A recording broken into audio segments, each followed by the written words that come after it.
सुनेत्रा पवार का राजयोग चक्रव्यूह में फंसाने वाला है या उभारने वाला। नमस्कार, आज हम राजनीति पर चर्चा नहीं करेंगे। आज हम बात करेंगे एक महिला के कर्तृत्व की, उसके निर्णय के पीछे की मानसिक शक्ति की और उस निर्णय के पीछे दिखाई देने वाले ज्योतिषीय संकेतों की। आप समझ गए होंगे हम बात कर रहे हैं सुनेत्रा पवार की। सबसे पहले एक बात स्पष्ट कर दूं, ये वीडियो किसी भी राजनीतिक दल के समर्थन या विरोध में नहीं है। ये एक निष्पक्ष ज्योतिषीय और मानवीय विश्लेषण है, इसीलिए वीडियो अंत तक देखें। एस्ट्रो गुरु डॉक्टर ज्योति जोशी यूट्यूब चैनल को लाइक, सब्सक्राइब, शेयर करना न भूलें।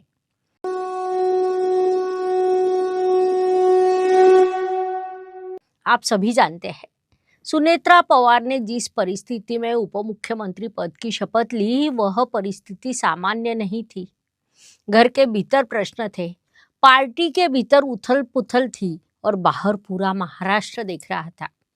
ऐसे समय में निर्णय लेना सिर्फ युद्ध भूमि में उतरना नहीं होता, बल्कि चक्रव्यूह में प्रवेश करने जैसा होता है। यहाँ एक गहरी सच्चाई समझिए। जब पुरुष निर्णय लेता है तो उसे रणनीति कहा जाता है, लेकिन जब महिला निर्णय लेती है तो उसी को संदेह कहा जाता है। ये असली परीक्षा होती है। सुनेत्रा पवार का ये साहसिक निर्णय देखकर उनकी कुंडली देखने का मोह टालना संभव नहीं था। जन्म समय उपलब्ध नहीं है, लेकिन चंद्र कुंडली के आधार पर कुछ अत्यंत महत्वपूर्ण योग स्पष्ट दिखाई देते हैं। उनकी चंद्र राशि तुला है। तुला राशि का स्वभाव होता है सबको साथ लेकर चलना, संतुलन बनाना, टकराव से बचना। लेकिन ये गुण कई बार व्यक्ति को चक्रव्यूह में फंसा देता है, क्योंकि तुला राशि के लोग अपने से पहले दूसरों के बारे में सोचते हैं। सुनेत्रा पवार की चंद्र राशि में चंद्र, शुक्र और सूर्य एक साथ स्थित है। सूर्य यहाँ नीच का है, लेकिन स्वराशि के शुक्र के कारण नीचभंग राजयोग बनता है। इसका स्पष्ट अर्थ है उच्च पद संकट के समय में प्राप्त होता है, और वह भी बिना संघर्ष के नहीं। ये योग बताता है कि ये अवसर उन्हें मांगने से नहीं, बल्कि कठिन परिस्थितियों में मिला है।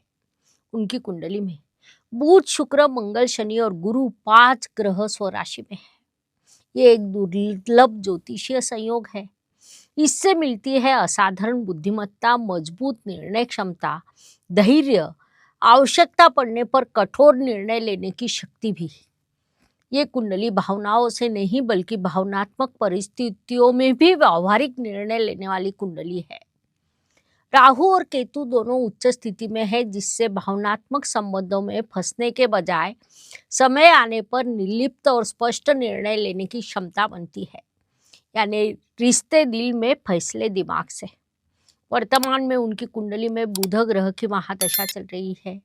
बुध बुद्धि, संवाद, रणनीति और प्रबंधन का ग्रह है, इसलिए उनका ये निर्णय अचानक लग सकता है, लेकिन वास्तव में लंबी आंतरिक तैयारी के बाद लिया गया निर्णय है। कुंडली एक चेतावनी देती है, चाहे बाहर से समर्थन कितना भी दिखाई दे, भाजपा की ओर से भविष्य में पर्दे के पीछे संघर्ष संभव है। ये संघर्ष खुला नहीं होगा, बल्कि राजनीतिक और आंतरिक होगा। दिसंबर 2030 के आसपास उनकी महादशा में परिवर्तन होगा।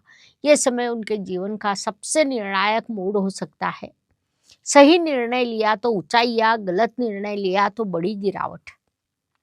ये काल राजयोग और परीक्षा योग दोनों का संगम है। ज्योतिष शास्त्र संकेत देता है वे टिक सकती है, लेकिन हर कदम सोच समझ कर रखना होगा। ये निर्णय सिर्फ राजनीतिक नहीं है, यह हर उस महिला के लिए है जो सोचती है अब बहुत देर हो गई। अगर योग अनुकूल हो, साहस हो, तो समय भी बाधा नहीं बनता। एक बात फिर से स्पष्ट कर दूं, ये वीडियो न पक्ष में है न विरोध में। ये एक शुद्ध ज्योतिषीय और मानवीय विश्लेषण है, एक महिला के कर्तृत्व का। जीवन में अधिक सफलता प्राप्त करने और अनावश्यक संघर्षों को कम करने के लिए यदि वे कुछ सरल ज्योतिषीय उपाय अपनाए, तो उनका जीवन निश्चय ही अधिक सुखद, संतुलित और निरंतर सफलता की ओर अग्रसर होगा। सुनेत्रा पवार को मनपूर्वक शुभकामनाएं। ऐसे ही संवेदनशील, विचारशील और ज्योतिष आधारित विश्लेषण देखने के लिए एस्ट्रो गुरु डॉक्टर ज्योति जोशी यूट्यूब चैनल को लाइक, सब्सक्राइब, शेयर करना न भूलें। धन्यवाद। शुभम भवतु। ज्योतिष का अध्ययन तथा शास्त्र की शास्त्रीय तरीके से पढ़ाई करने के लिए मेरी 2 किताबें प्रकाशित हो चुकी है, उनका अवश्य लाभ लीजिए।